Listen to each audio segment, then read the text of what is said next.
Hey people, as you can see, yes, in another, where's it gone? In another hour, I will be going to see Doctor Sleep. Finally! Yes, I cannot wait to see this. I've been looking forward to it for fucking weeks, pardon my French. But yes, I cannot wait to see this. My expectations and what I want it to be good. I've heard good things, I really have. I've heard mixed reviews as well, but mostly good. So I'm happy with that. What else? I just want the story to be good.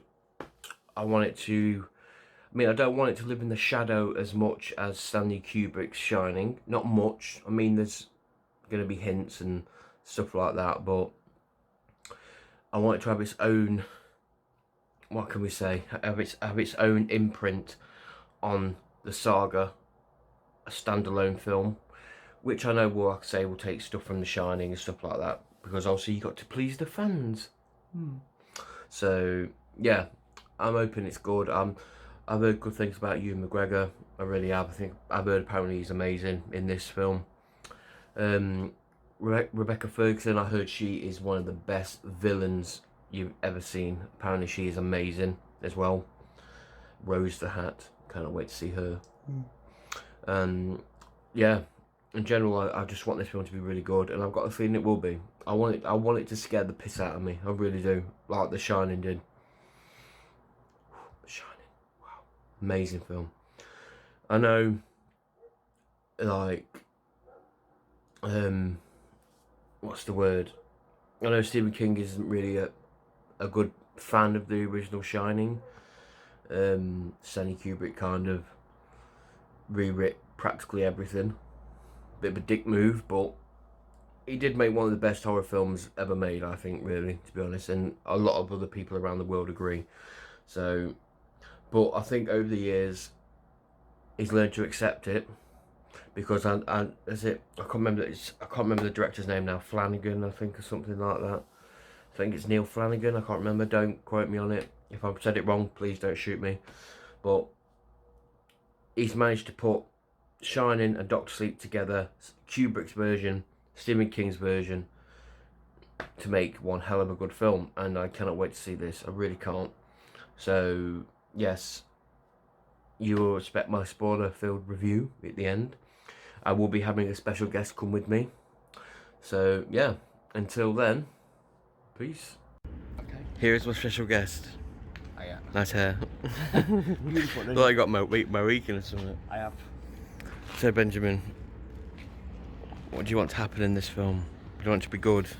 Oh yeah, it's gonna be good. I know it's gonna You be want good it to be already. good? Yeah, I want it to be good. Yeah. Do you want it to make you scared? That's what you pay your money for, isn't it? Do you want to actually poo yourself in the cinema? I don't want to go that far, no. No brown stains, please. But you're looking forward to it, yeah? Yeah, it's gonna be good. It's gonna be good. I know it's gonna be good. Me and my weekend hair. Yeah, it's gonna be good. I hope it is good. It should be good. Yeah. But yeah. Yeah, it will be. It will be. The Shining was good. It lived up to expectations. I knew it was going to be a gore fest. Gore fest. I won't say a gore fest, but a psychological horror fest. Yeah, there you go. There you go. A mindfuck. So, yeah, this is going to be a mindfuck as well, I reckon. don't get too scared. That'd be right. So yeah, looking forward to it? Definitely. Yeah. Alright then. Obviously you'll get our spoiler-filled review at the end. Yes. So until next time, peace.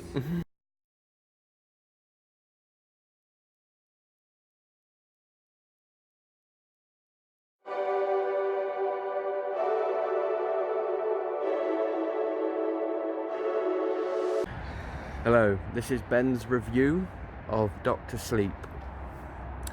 Yeah, hello guys. My initial thought of the film was really, really good. A few jump scares, as expected, like in The Shining as well, the first one. If I had to choose out of first or second one, for me, it's a difficult choice, because I like both of them. I thought they're both as good as each other, but I don't know. Star rating, Whoa. I'd give it a good 4.5. I'd give it a good 4.5. It's really, really good. Very, very good. Very good. I would I buy it on Blu-ray? Yes, I would. I'm going to get the collection. I'm going to get the first and second one on Blu-ray when it comes out. More than likely be after Christmas though. After Christmas when it's released. Now, obviously. So, yeah, that's my review. Well, I know it's short and sweet. Keeping it short and sweet because it's cold. So very cold. Yeah, very cold. So, well, anyway, yeah. Please leave a like on my channel as well, and subscribe to my channel as well. It's Ben Harris. Sean will leave the link in his description as well. So there you go. Yeah, thumbs up. So that's my review. You just gotta wait for Sean's review now. So for now, peace. Oh. Guessing you can see me. 3, 2, 1. Hello all. This is my spoiler-filled review of Dr. Sleep. Oh, obviously you've had Ben's review, and I will leave his link in the description.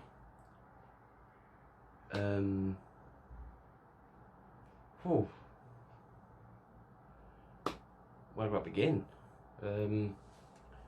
Well, straight off the bat, that beginning scene when we went back, when we had Abra, and then we had young Danny in the hotel, which, when he's on his tricycle, wow, everything shot by shot was practically the same from The Shining. Loved it, absolutely loved it. And when the door opened and you saw the horrible rotting woman come out, I'm not gonna lie, that shit the life out of me. I was actually scared. I was, at this point, you knew it's not gonna hold back. It's gonna give you everything, and it did. And it did. And wow. First off, the girl that plays Abra, I can't remember her name, I really can't. She's going places. She's going to be a good actress when she gets older in her career. She'll be good. She was fantastic in this. Obviously, Ewan McGregor, fantastic as always. Did a good Danny Torrance, and I enjoyed it. I enjoyed him. He was good, really good. And Rebecca Ferguson, whew, she was a villain. She was a fucking horrible villain, but she was good. She was really good.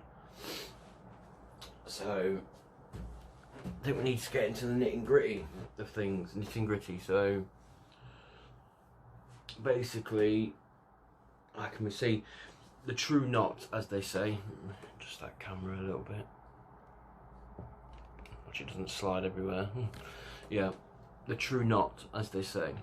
That's what they call themselves. Go around eating people's shining gift.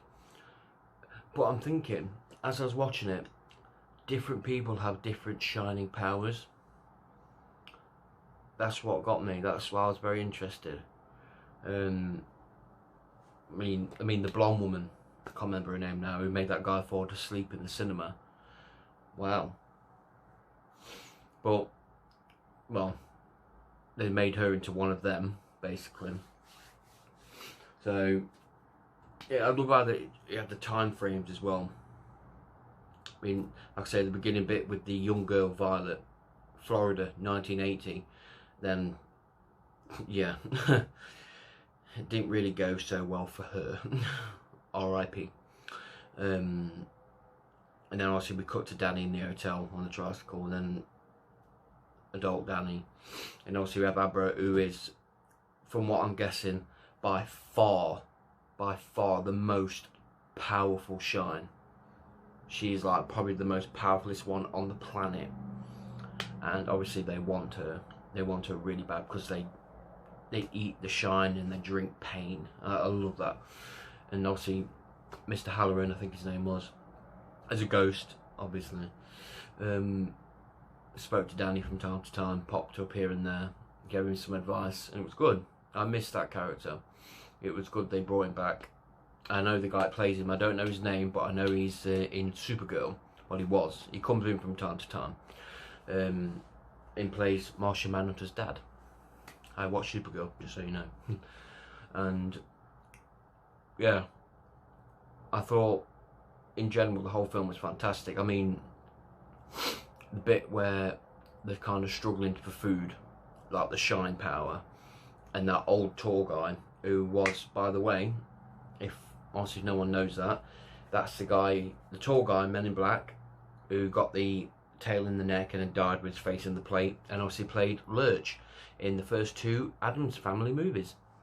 There you go. And he was also in that other Stephen King film, Jared's Game, something, I can't remember what it was called, something Game.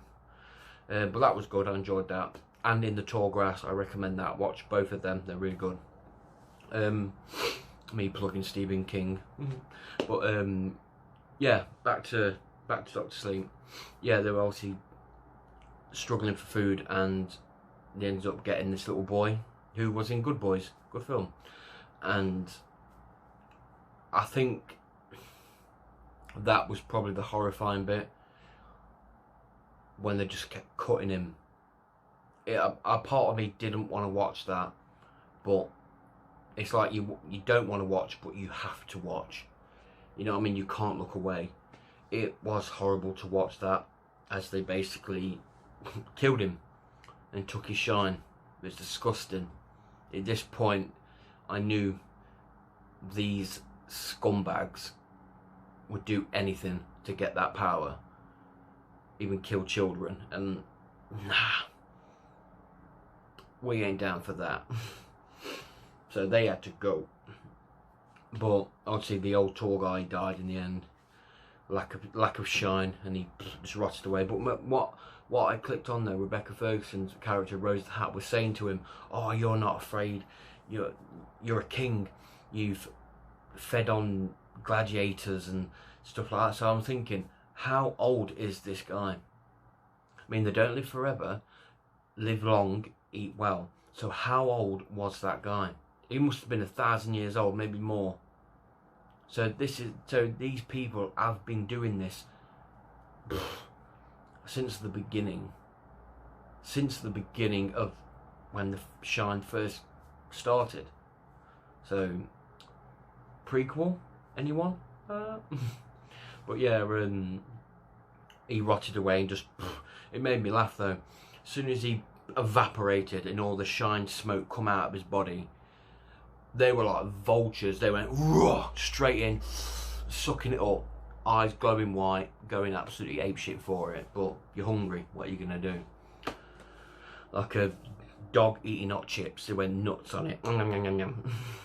But yeah, and obviously they're after Abra because she is really powerful. I mean, the bit when the house turns up basically on its side and she's hanging at the window, and Rose the Hat sees her, and she just goes like that, and boom, knocks her and just knocks her for 6, completely knocks her for 6. It was unreal, absolutely unreal. And she knows at that moment she was powerful. And the bit where Rebecca Ferguson is flying, I thought that was fucking amazing. I thought that was brilliantly done. Good effects as well. And she landed in her bedroom and she trapped her. That was hilarious. Abra trapped her in her mind, squashed her hand completely, then got in her mind, got in Rose the Hat's mind, kind of digging away in her brain to all these files. It was like a massive library of like stuff in her brain like she's done over the years. It was nuts. But Abra though had no face. It was weird, just no eyes and weird. But at that moment you knew Abra is very, very powerful, and even Rose the Hat was terrified. But obviously they go to get her, and Rose the Hat can't go because she's the only one that can track her, basically.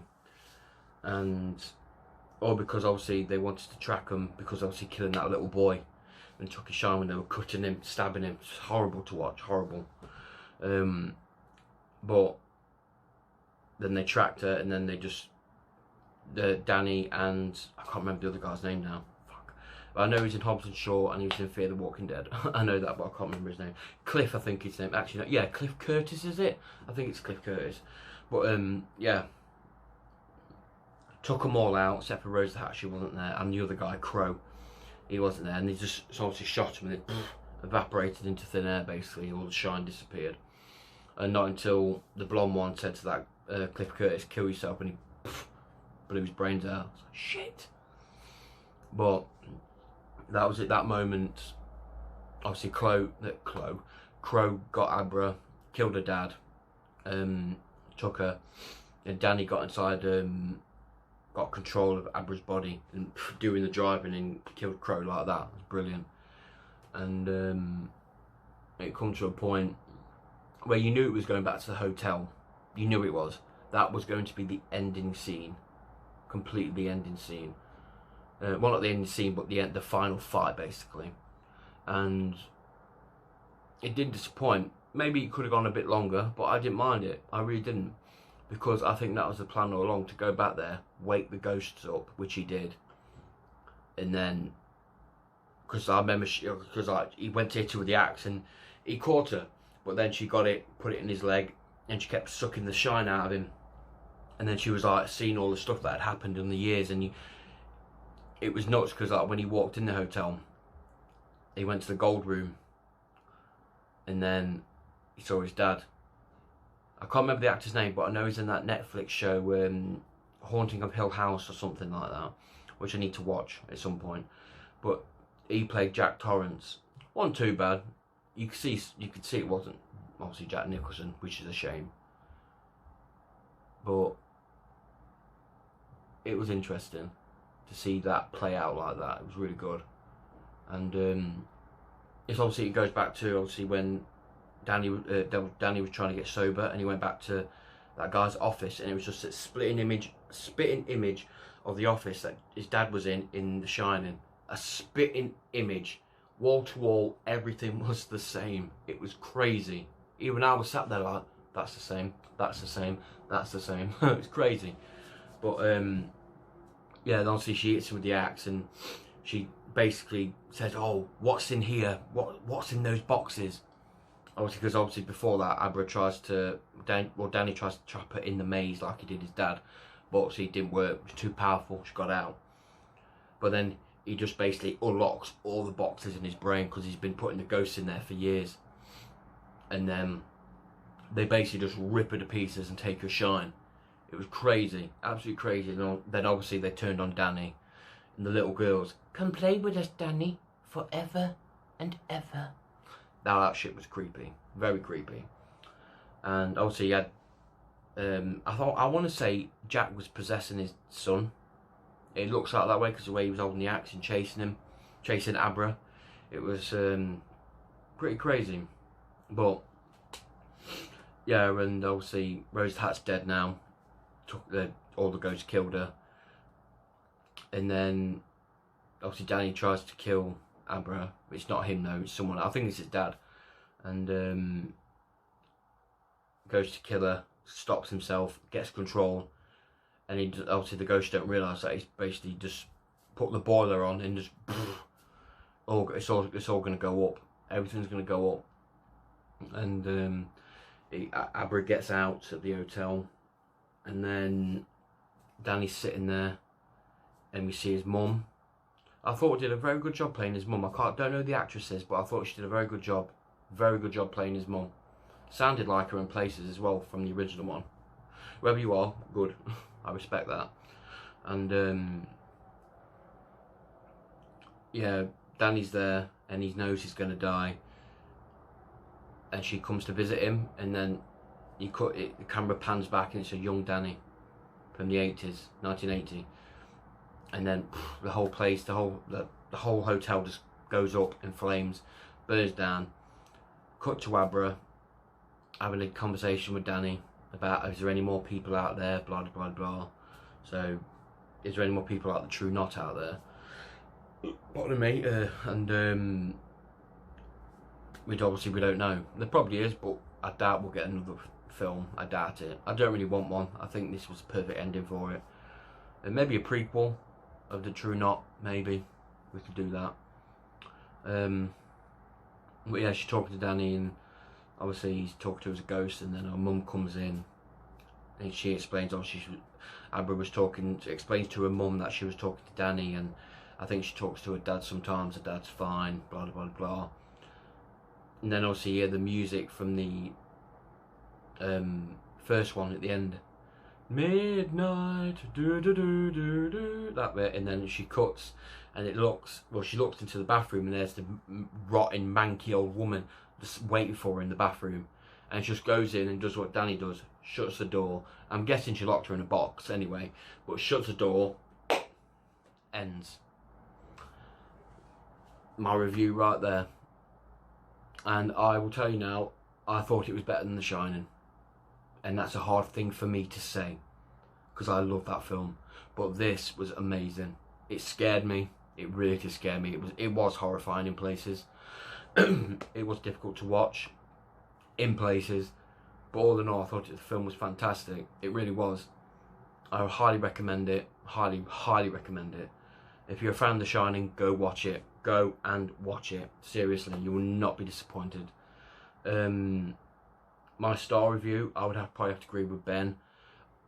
4.5. Maybe a 5. But maybe 4. I'll probably stick with the 4.5. It was good. I really did enjoy it, and it's a shame to see this saga end, but I think it has to end. So yes, there it is.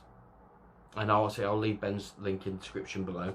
But yeah, if you like my review of Doctor Sleep, please give it a thumbs up. Always like, share and subscribe, please. Goes a long way. I respect all of you and I love all of you. Please subscribe. And until next time, peace.